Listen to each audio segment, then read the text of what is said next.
आज आप सबों को बताते हुए मुझे बेहद खुशी हो रहा है कि आज होली के रंग बुलेट तिवारी जी के संग MS वर्ल्ड भोजपुरी के स्टूडियो के माध्यम से आज अरवल में हम सब लाइव होली गीत का रिकॉर्डिंग हम लोग कर रहे हैं। एक तरफ हमारे भोजपुरी नारदी विधा के सम्राट मैं जिसे कहता हूं और भोजपुरी में एक अलग पहचान, एक अलग नाम मैं उन्हें कहता हूं,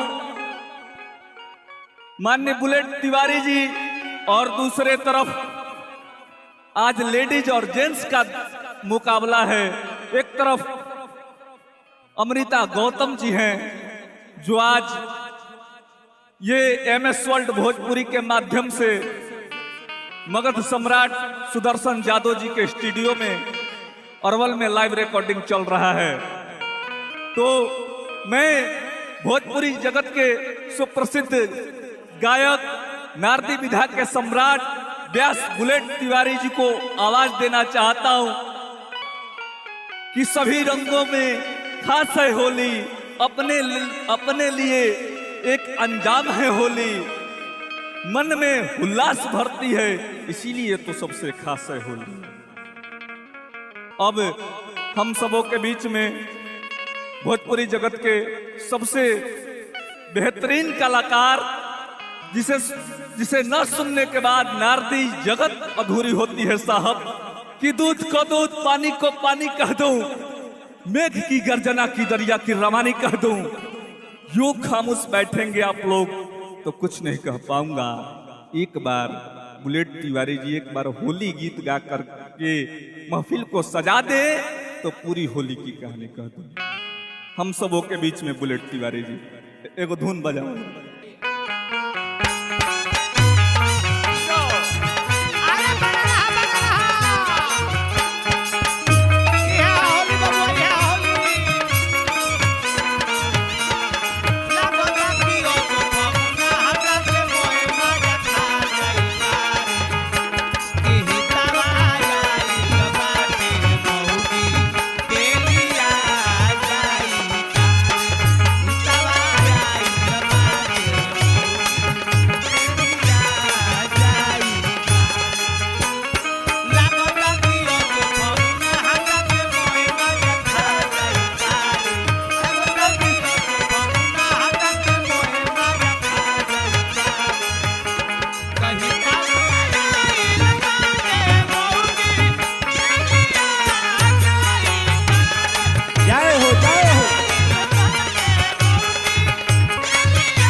हाय नमस्कार प्रणाम हर हर महादेव। हाँ हम भोजपुरी गायक बुलेट तिवारी हाँ आप लोग को बता देना चाहतनी हाँ कि आज होली के सुनहरा मौका हाँ हमरा और अमृता जी के बीच में हाँ जोरदार मुकाबला। हाँ बड़ा सुंदर एंकर हमरा अभिषेक बबुआ जी कहला है कि लेडीज जेंट्स मुकाबला। लेडीज जेंट्स मुकाबला ना है बबुआ, हाँ एकरे नाम दिन रात मुकाबला एकरे मुकाबला है, जीजा साली के मुकाबला होता।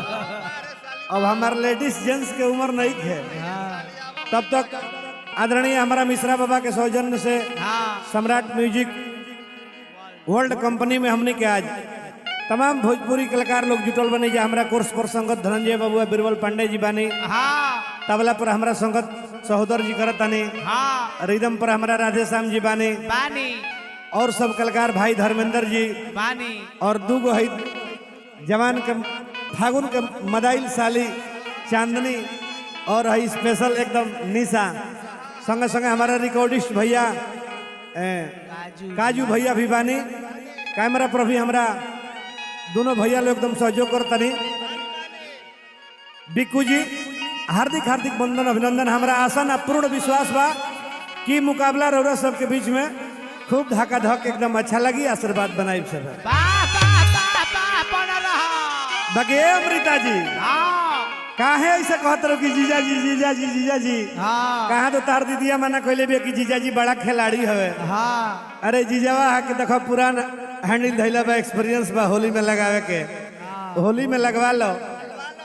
जीजा जी एकदम तारा गाँवे आयल बड़े भा बौजे ऐसन डालब रंग हमरा डाले के बढ़ंग हमरा डाले के बढ़ंग की दुखइबो ना करी हो दुखइबो ना करी। अरे कि हमरा लावे के बा हाइब्रिड बुझइबो ना करी हमरा लावे के बा हो हमरा लावे के बा हाइब्रिड बुझइबो ना करी हमरा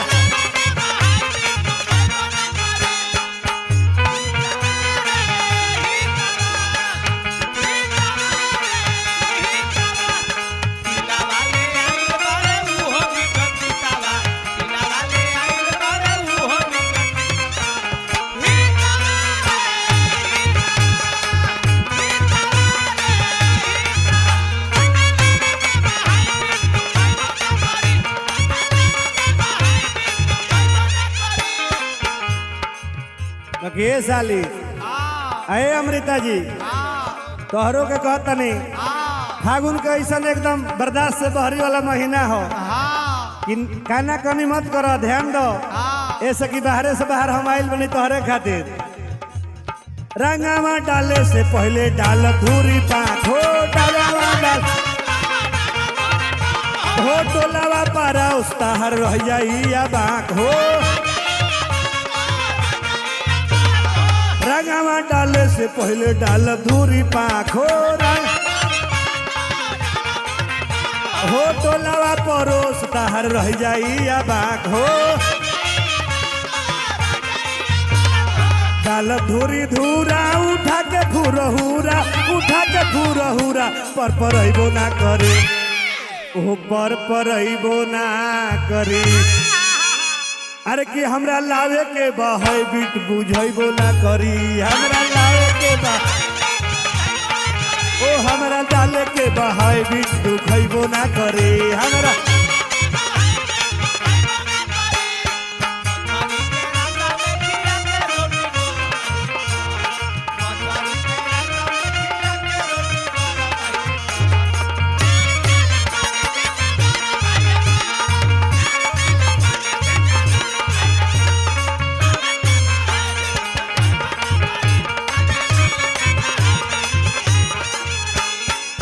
आय हाय हाय ए साली अरे तोहरों से कहता नहीं होता नहीं प्रेम से तू लगवा लो साल भर के एकदम बात परब आवेला आ होली में लगवा लेबू तो तार जान जाए एकदम जिंदगी सुधर जाई ना ए जीजा जी हमारा में रंग मत लगाई हमारा में रंग लगाई तो पर पराए लगी।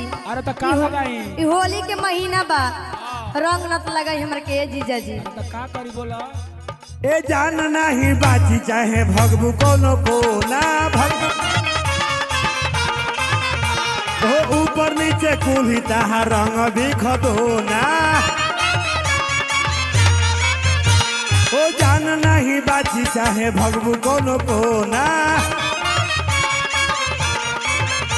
हो ऊपर नीचे कुली ताहा रंग भी खदो ना बुलेट दीवारी से पेंसिल लगावा लो हो पेंसिल लगावा लो पर अइबो ना करे ओ पर अइबो ना करी।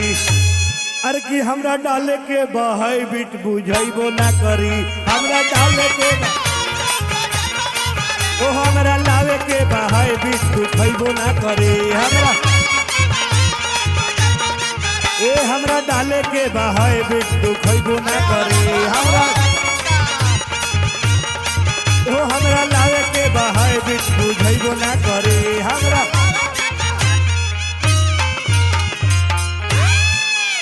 आओ आओ अमृता आओ आओ तारा के देखाओ तनी फागुन के जवानी के कहले आओ आओ साली आओ आवा तू लगावा ला आवा अड़िए जेबू कि मरिए जेबू।